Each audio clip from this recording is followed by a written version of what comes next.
My name is Noelle Saradsky. I have responsibility for core innovation in North America, and Melissa's talked a lot about you and the exciting work that we're doing together. I'm sorry I couldn't have met you yesterday, but what we wanted to do was walk you virtually through our concepts development and prototyping space. I personally feel that this would be a big win for you and your customers coming and spending a day out here.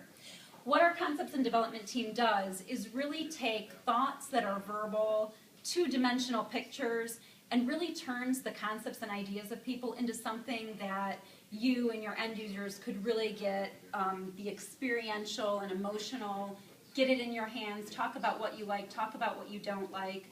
These are some examples of prototypes that have come out of this lab. And we can show off everything from new types of face stacks to how a light-up label might look.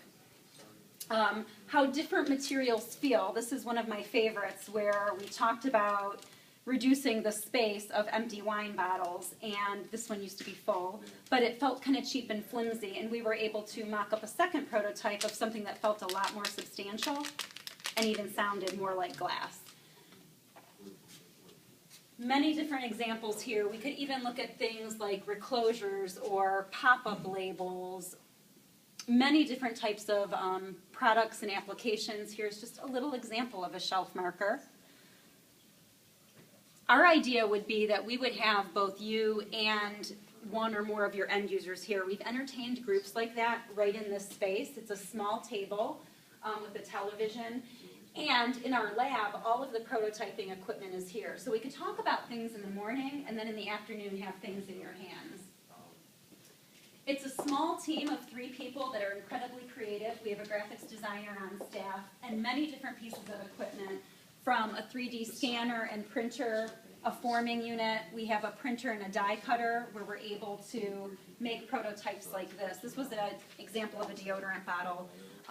We scanned a deodorant bottle, 3D printed it. We were able to paint it, create a label, die cut it, and the label design was designed in-house. And it looks like something that you'd get off a shelf at Target. We also did a multi-pack for the customer where we looked at, again, used our forming unit, looked at a potential reclosure. I touched this a lot. They look nicer on the first day. But it's really exciting. Again, we would love to have you here. Melissa is great. She can set up the day for you. I think you'd find a lot of value. Thanks.